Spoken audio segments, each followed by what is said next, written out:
Welcome. If you enjoy imagining nights by the fireplace, quiet stone halls, ancient castles, and life in medieval villages, you've found your resting place.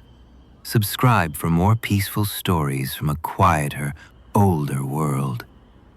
Now, let's begin.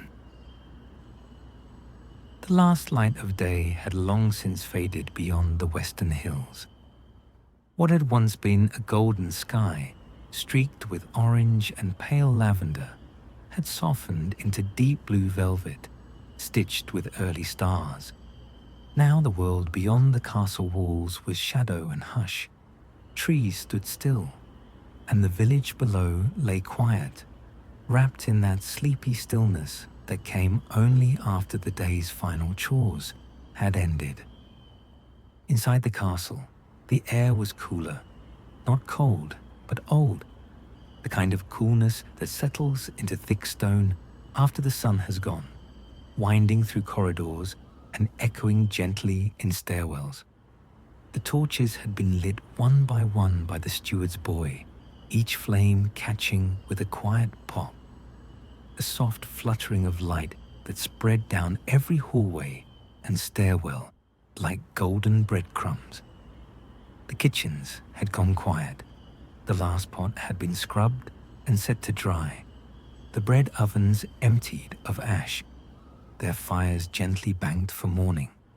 A lone scullery maid, arms powdered with flour, had passed you in the corridor, yawning into her sleeve as she made her way toward the servants' quarters tucked behind the storerooms.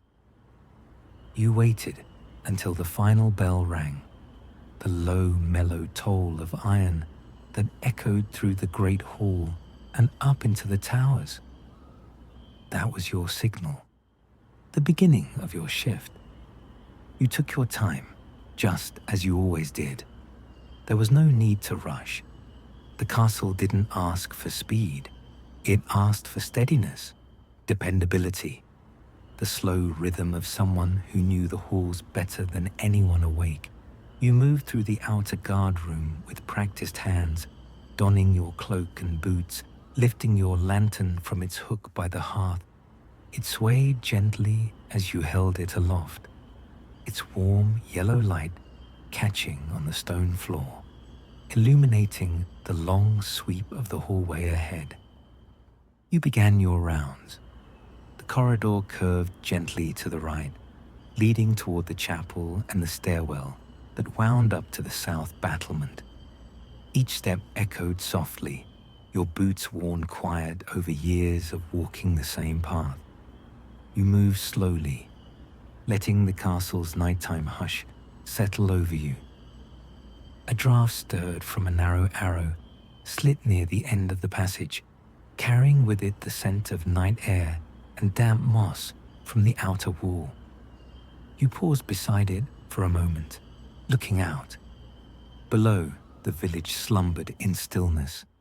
A few chimney tops still curled faint tendrils of smoke into the air, glowing faint orange in the moonlight. A dog barked once in the distance, one sharp call, then nothing.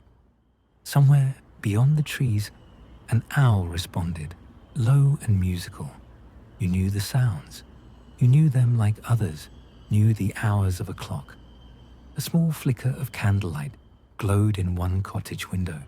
A mother nursing a child, perhaps, or someone reading a letter by the embers. You often wondered who stayed up with you. But tonight, the world seemed tucked in, settled, sleeping. You continued on. The chapel doors were closed, as always at this hour, but the torch sconces beside them still flickered with life. You passed your hand gently over the carved wood, an old habit of respect, one you had never outgrown. Inside, you imagined the still air, the scent of wax and old stone. A single candle always burned in the far corner, by the statue of Saint Elia.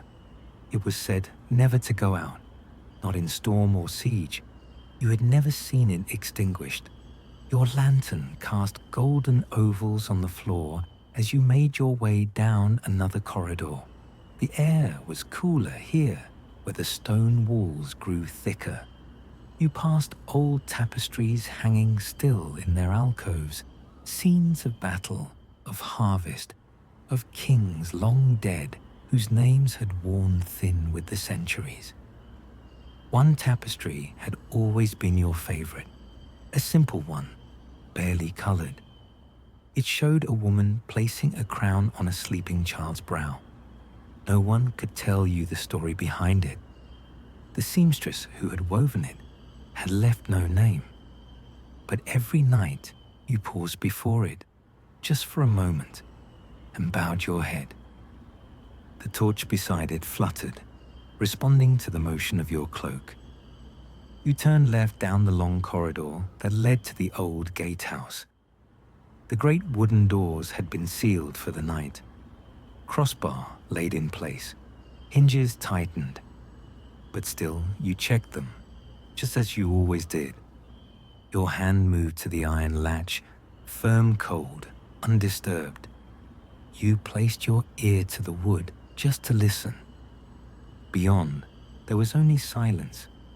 The wind against the drawbridge, the faint creak of timber shifting under night air, the deep, still hum of a sleeping world. Satisfied, you stepped back and made a note of it in your little book. You carried it always in your side pocket, just a simple bound journal, the cover soft with wear. Each page held nothing more than tiny marks, dates, times, your quiet record of quiet nights. The walk to the lower hall was long, and you welcomed the space. The high arches above you echoed the faint drip of water from somewhere far off, a leaky pipe, or perhaps just the sound of the walls settling into themselves after another day. Your lantern threw your shadow long across the floor, distorting its shape in the uneven flicker. This part of the castle was always cooler. The air smelled faintly of stone and old iron. A bench stood near the corner where a stone basin once held water. It was dry now, but the grooves of it remained, worn deep from years of use. You sat for a moment, adjusting your cloak. Your shoulders relaxed. This was your rhythm.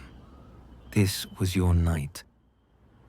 Sometimes you saw the steward's cat here, an old, broad tomcat with a half-torn ear and a limp. He'd curl near the torchlight, watching you with golden eyes before disappearing into the dark. Tonight, he didn't appear. Perhaps he was already curled beside the hearth in the steward's office. You didn't blame him. You stood once more and moved on, boots soft against the stone. You checked the old pantry, doors shut, nothing amiss. The flag room, quiet, with folded standards wrapped neatly on wooden racks. The armory, still, the helmets lined in a row like sleepy sentinels. The castle wasn't silent, not truly, but it was a kind of quiet that welcomed thought, a quiet that invited breath, a quiet that made you feel needed, not for action, not for bravery, but for presence. And presence, you'd learned, could be its own kind of protection. You crossed the inner courtyard, your breath visible now in the colder air. The stars above were brilliant, sharp and clear in the black sky. You moved beneath them, like a shadow of the walls that held you. One with them, trusted, familiar. The night was only just beginning, and already the castle had settled into your rhythm. As you reached the stair that led to the battlements, your lantern swayed gently with your steps. The sound of your boots against the stone stairwell echoed in a way you found comforting, steady, spaced, familiar. A sound that belonged to you and the castle alone. At the top, the wind greeted you first. Cool and crisp, it tugged gently at your cloak, brushing your face with night air that smelled faintly of damp earth and distant firewood. You stepped onto the battlement walk, your lantern lighting the wall in long glowing curves. The countryside stretched out before you in every direction. Dark fields, silent woods, the river reflecting moonlight in soft silver. You paused there, one hand resting on the ancient stone ledge, and took a long, slow breath. The kind of breath that fills the chest and empties the mind. You stood still, listening, feeling. The castle behind you was calm, the village below was still, and the stars above, endless. This was your place, and the night was yours to keep. The battlement stones were smooth beneath your gloved hands, cool but not cold. They had been worn soft by centuries of watchmen before you, all pacing these very stones, standing in these very spots, gazing out into the dark. Each of them would have known the same wind brushing their cloaks, the same creak of wood and groan of metal from the gates below. You could almost hear their footsteps in yours, like echoes folded deep into the rock. The wind stirred again, gentle, steady. It smelled of pine and ash and wet leaves. Far below, the faintest wisps of chimney smoke still drifted into the air, curling into the moonlight before disappearing. You leaned your elbow against the ledge and gazed out. The village beyond the walls was utterly still now. No more lights, no movement between cottages. Even the stray dog you sometimes spotted darting down the alleys had disappeared for the night. All the shops and stalls were closed, barrels pulled under overhangs, crates covered in cloth. The thatched roofs gleamed faintly in the moonlight, outlined in silver where frost had just begun to gather. You listen to everything, to nothing, to the soft hush of night. There wasn't silence, but the kind of quiet that holds sound gently in its arms. You heard the brush of the trees outside the far fields, the lapping of the river beyond the gate, the occasional chirp of a cricket determined to linger too long into the cold. And within the castle itself, sleep. You could feel it, not just the absence of noise, but the presence of rest. The servants' quarters, quiet now, creaking floorboards silenced by stillness, the rustle of sheets as people turned over in their beds. Some might be whispering stories to their children in the dark, some dreaming, some deep, unmoving in their slumber. Above, in the small, narrow tower rooms, the apprentices slept, scrolls rolled beside their beds, inkpots capped and quills set aside. You imagined their dreams, full of grand plans and impossible hopes. One day they would wear robes and rings and carry staffs, but tonight they slept like children, the candlelight long since extinguished. The High Lord's chambers were dark, the great curtains drawn over leaded windows. Down the hall, the mistress of the household likely slept near the fire, with the soft glow of embers painting orange shapes on the walls. The guards' quarters, too, were quiet, their armor stored, their boots off. You'd seen them hours earlier, yawning and passing bowls of stew between them in the mess, speaking in low voices of routine things. Mud on the roads, the harvest festival. A new pair of gloves someone had bartered from the tanner. Now, even they had gone still. All but you. You and the castle. You moved slowly along the battlements, letting your lantern swing lightly in your hand. Its soft light flickered in the curved recesses of the walkway, catching on bits of moss growing between stones. Your footsteps were spaced out and steady, the sound of your boots a familiar tap-tap on the path. You paused again to look out beyond the wall. A cloud passed in front of the moon, dimming the light for a moment, turning the entire world blue and silver. The stars above blinked steadily, bright against the velvet sky. You tilted your head back and watched them. The same stars that had watched over this castle since its foundation stone had been laid.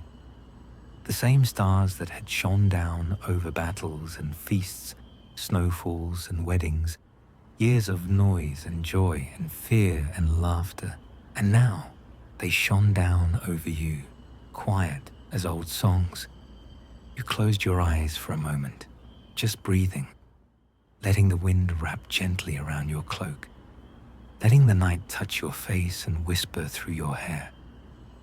Then, slowly, you turned to continue your walk. You made your way down the east steps, careful not to let the lantern bounce too much as you descended. The stairs here were old, some slightly bowed from age, and your feet knew each one. You didn't need to count them anymore. At the bottom, you passed through a small archway and into the corridor that led toward the stables.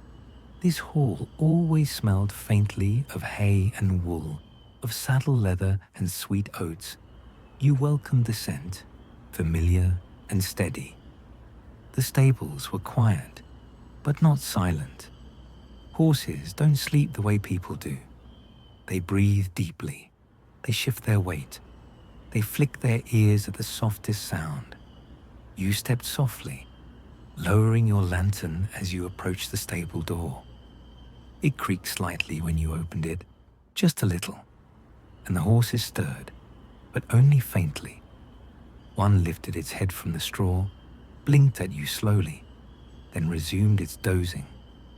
Another let out a deep, rumbling sigh through its nostrils, hooves shuffling in place.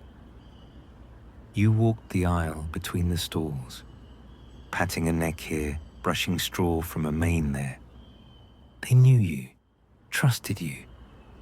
You murmured something quiet and wordless to one of them, and he responded by nudging your shoulder gently before settling down again. You could hear the rustle of hay, the slow flick of tails, the occasional soft whinny from deeper inside. The lantern light cast long, soft shadows on the beams. You stood there for a moment, letting the warmth and scent of the stable wash over you. Then, with another slow breath, you turned and stepped back into the hallway, closing the door behind you. You made your way toward the side tower. It was quietest there. The hallways grew narrower, the windows fewer. The torches here had dimmed lower, their flames swaying gently in the still air. You passed by a carved alcove where a single statue stood, an old knight in half armor, a sword across his knees. No name was carved beneath him, just a single line in old script, steady as stone. You always paused here, just a second, not for ritual, but for rhythm. You touched the hilt of your dagger, still sheathed as it had been all night, and continued walking. As you turned the next corner, you heard the familiar creak of the floorboard near the steward's chamber. It always groaned in the same way, even under your light step. The castle remembered every weight, every sound, every traveler. You walked slower now, letting the moments stretch, letting your mind unfurl like parchment. There was no danger tonight. You could feel it in your bones, in your breath. The castle had settled into true rest. It was in the way the doors hung in their frames, the way the windows didn't rattle, the way the flames swayed without flicker. You knew the difference. Tonight was peace, and you were its witness. You reached the end of the hall and opened a narrow wooden door that led into the stairwell. A short climb, a familiar room. You didn't need to speak. The fire was already lit. The door opened with a quiet wooden groan, old hinges long since worn smooth by age and use. You stepped through into the fire-warmed chamber, the small watchroom at the edge of the battlements. It was simple, sparse, the way it had always been. Just a low hearth with glowing embers, a pair of wooden chairs, and a small, round table pushed near the wall. There was a narrow slit of a window facing east, just wide enough to let in a sliver of starlight, and a hook by the door where you hung your lantern now, its glow replaced by the steadier comfort of the coals. You stretched your arms quietly and removed your gloves, laying them gently beside the fire. The stone walls radiated the faintest warmth, held from the afternoon sun and the firelight that flickered low, low in the hearth. On the table sat a covered pot, its contents still warm, just barely.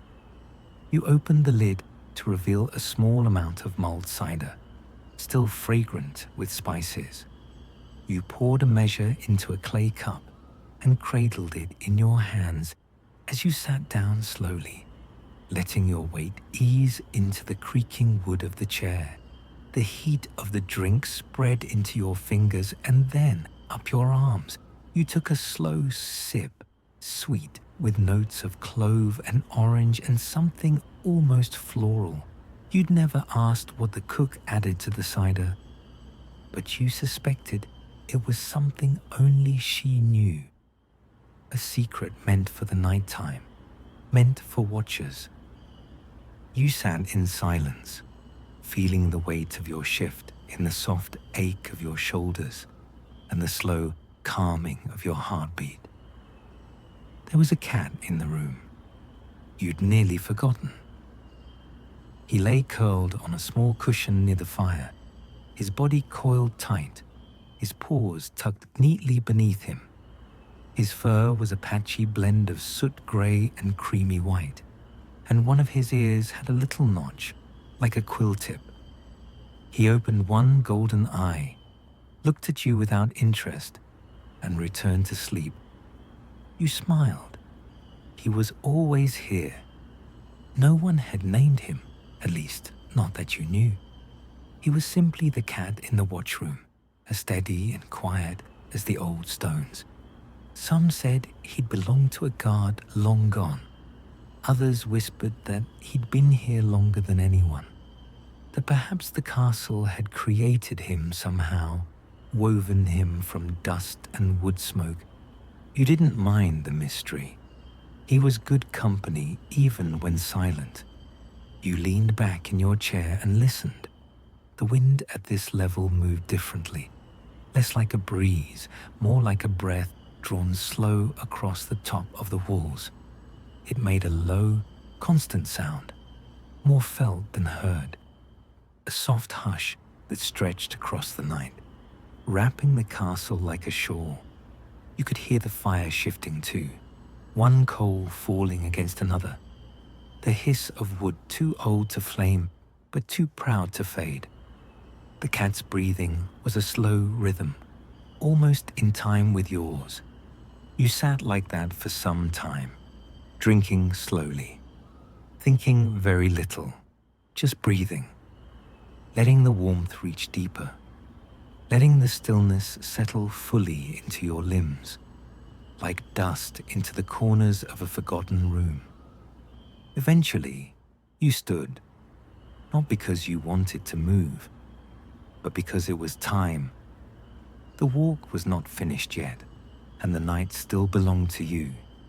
You returned your cup to the table, placed a single log on the hearth to keep the fire company, and adjusted your cloak. The cat blinked once as you passed, then closed his eyes again, unbothered. The door creaked once more as you stepped out onto the wall walk, the upper passage that ringed the outer wall. This was your favorite part of the shift. Up here, the view stretched far in every direction. Below, you lay the outer courtyard, quiet and still. The garden plots sat tucked in for the night, with their low stone borders and raked paths winding between rows of winter herbs. Beyond the castle walls, the land sloped down into fields and forest. Even in darkness, you could make out the outlines of hedgerows, the curve of the river, and the clustered roofs of the sleeping village. The stars were clearer now, brighter. The moon had begun to rise higher into the sky, no longer hidden behind clouds. It cast silver across the stones, painting the walls in soft grey shadows that stretched and swayed with the movements of the wind. You walked slowly. There was no rush. There was never a rush. Each step was deliberate, the soft sound of your boots against the ancient walkway, a quiet drumbeat against the night's lullaby. The hem of your cloak brushed against the stone. Your breath came out in a slow, visible mist. The cold kissed your cheeks, not cruelly, but with the firm, clean touch of winter's edge. A soft hoot called from the woods beyond. You paused beside a crenellated opening in the wall and looked out. A white owl flew low over the fields, its wings wide and silent. It passed like a ghost through the trees, dipping once before vanishing into shadow. You watched the empty air where it had been, your breath held for just a second longer than necessary. Then you moved on.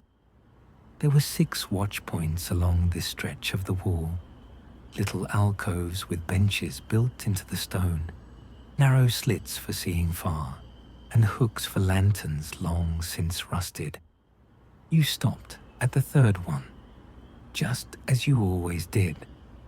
This one overlooked the river and the bridge. The water moved slowly in the moonlight, glittering where ice had not yet gathered. A light mist curled from the surface, rising into the cold air like something magical, breathing. There were stories told about the river, that it was fed by enchanted springs deep in the forest, that it listened, that it remembered. You had stood here so many nights that you almost believed it. Your hand rested gently on the worn edge of the stone. You traced the grooves in the surface, worn by generations of night watchers just like you, all of them with tired eyes and slow hearts and steady hands, all of them walking the same path, listening to the same night. And now, you were one of them. You stayed there for a long while, long enough for the moon to climb higher, for the frost to thicken on the distant roof tiles, for the owl to return, gliding overhead, heading back toward the forest. Eventually, you exhaled slowly and turned back. There were more stones to walk, more quiet to tend, but you felt no burden, only the rhythm of your duty, like a heartbeat in stone. The castle was resting, and you were its breath.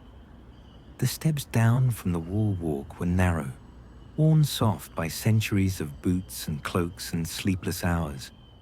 The stone was cool to the touch beneath your hand, and the railing, an old beam, polished smooth by time, had just a trace of warmth left in it from the sun it had once held. Your legs moved slowly, not from weariness, but because the quiet asked for it. You passed through a low archway, the lintel carved with a faded sigil of the first stonemasons who had laid this keep. Their mark, long forgotten in meaning, had become part of the castle's skin, just another symbol among the hundreds woven through its bones.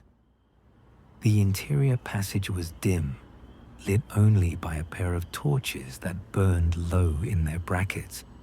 They cast a golden light that trembled gently across the stone, making the shadows stretch like old cloaks behind you. The corridor led down a short incline, into a rounded chamber where the ceiling dropped just enough to make the space feel close, but not tight.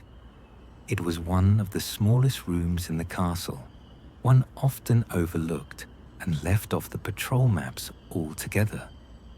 You'd found it by accident years ago, after a winter storm had driven you in through a side door to escape the ice. The room had waited there, with no lock and no plaque, just a narrow fire grate, a crooked stool, and a bench pressed up against the wall beneath a single arched window. Now it was yours, not in title or ownership, but in the quiet way a place becomes part of your body over time.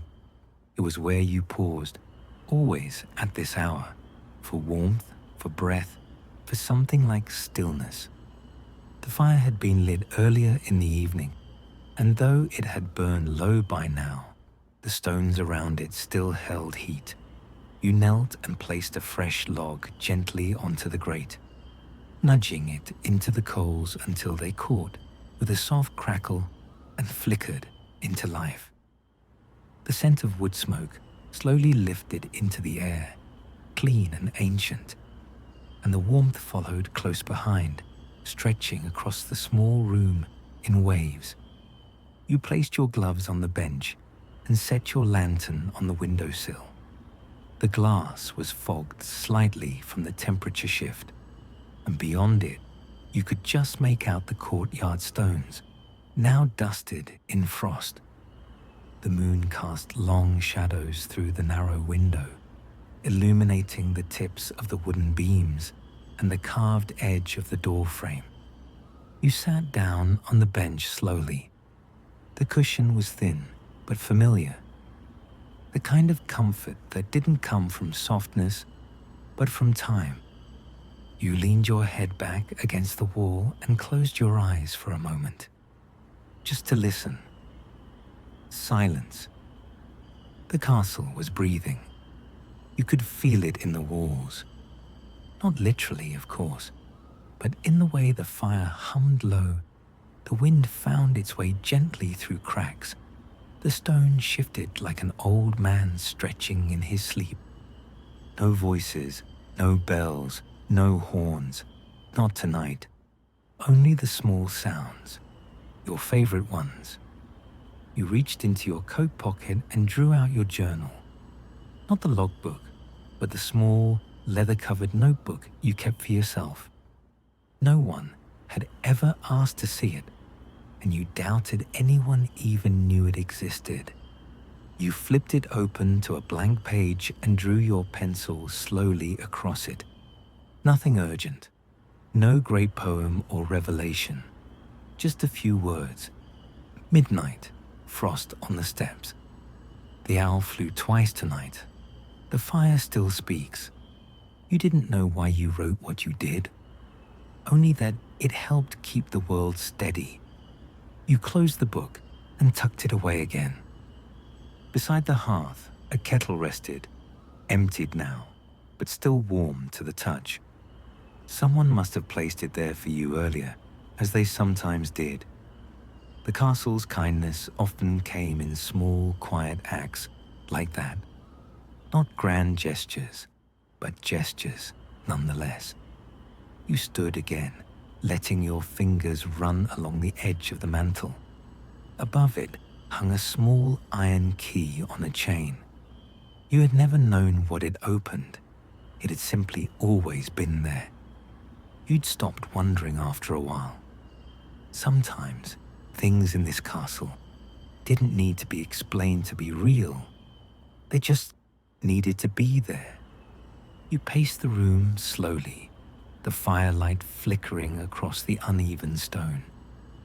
You thought, for a moment, of the apprentices above, still dreaming, likely, of the servants tucked under quilts, the children bundled in sleeping nooks beside their parents, of the older guards snoring in bunks, of the pages resting their ink-stained hands under pillows, of the High Lord, who, you were certain, no longer dreamed at all, and of the cat in the watchroom, probably now curled even deeper into his cushion, tail wrapped tight like a ribbon.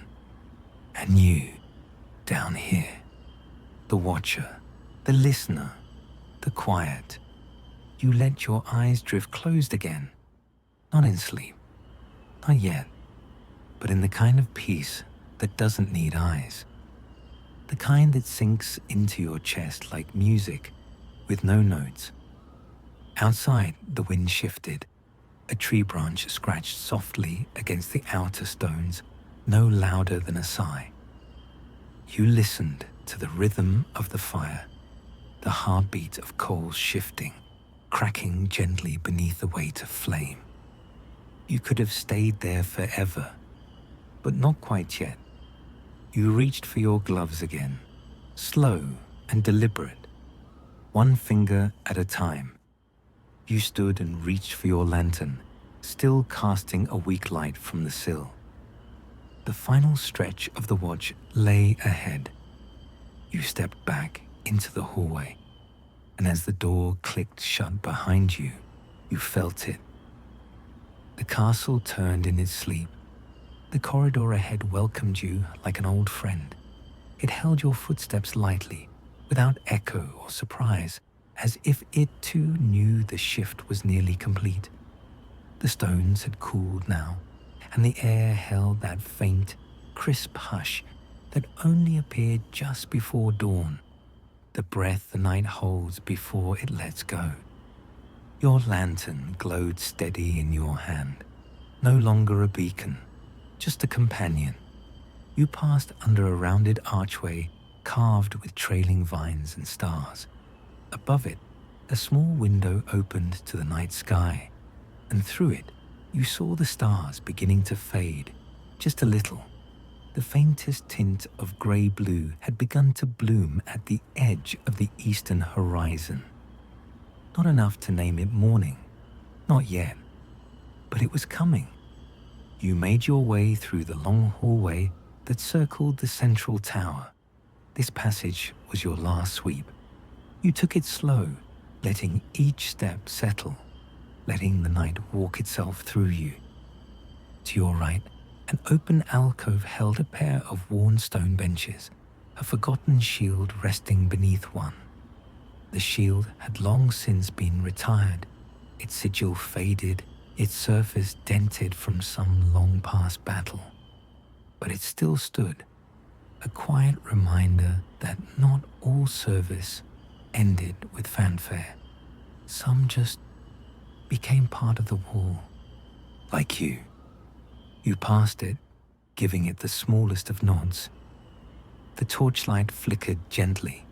The castle stirred again. Soft creaks, faint groans, the shifting of beams in response to the deep breath of the approaching morning. At the far end of the hallway, you turned and stepped out into the south-facing courtyard. The cold met you first.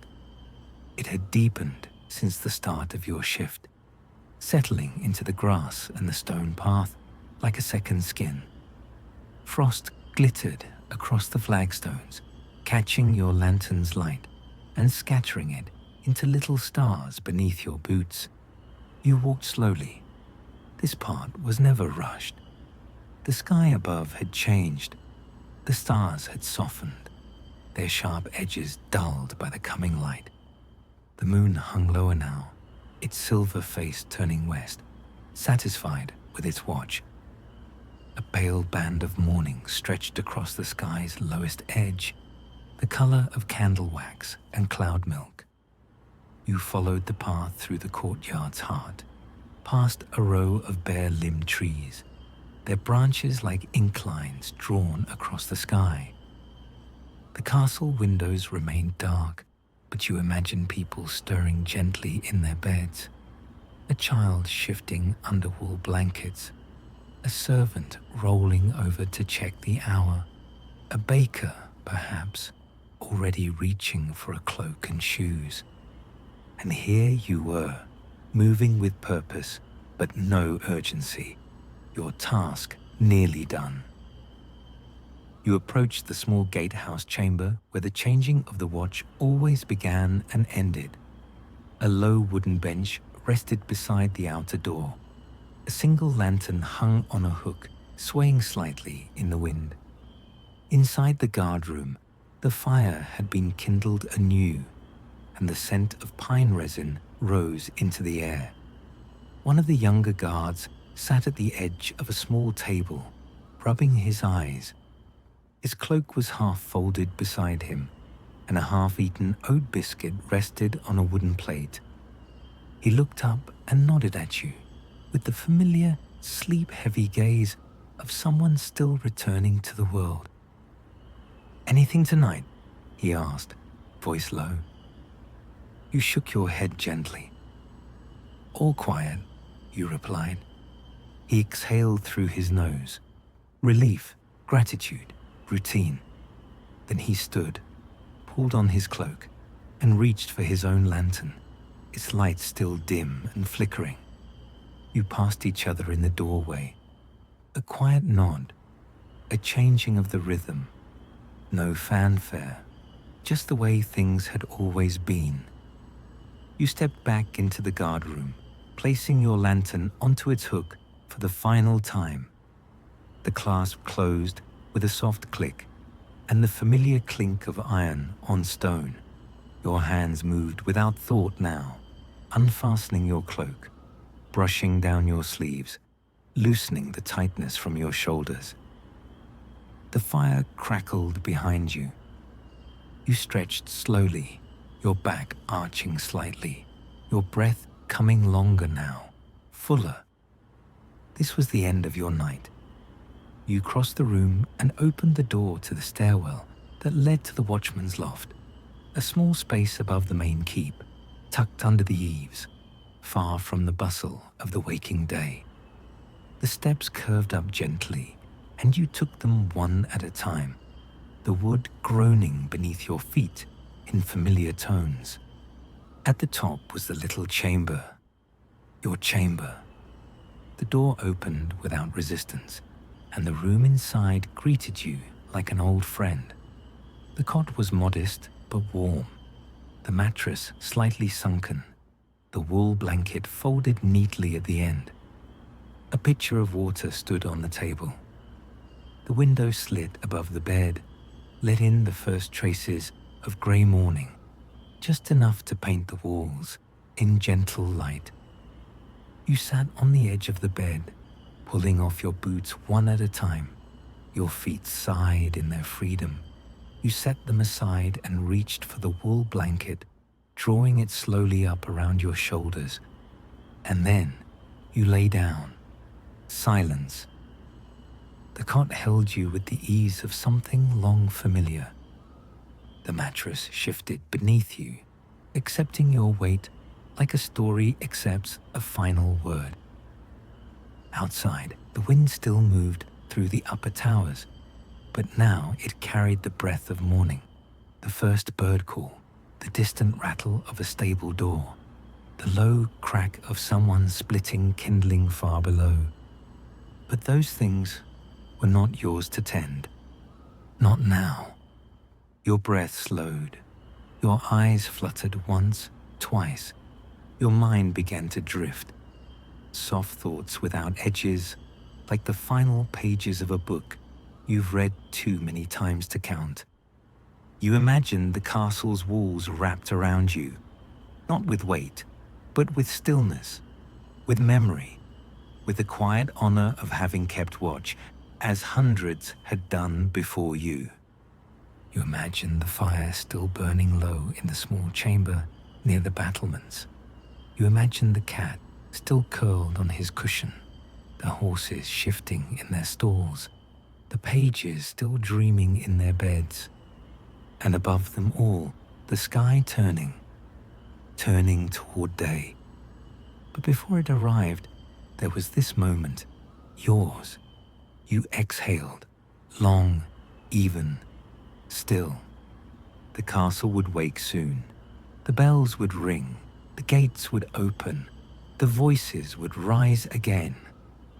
But not yet, not for a while. Now, there was only the warmth of the blanket, the memory of the quiet halls, and the knowledge that for one more night you had kept the silence. Safe. Silence for 4 to 6 seconds. And so you rest. The castle sleeps, and so do you.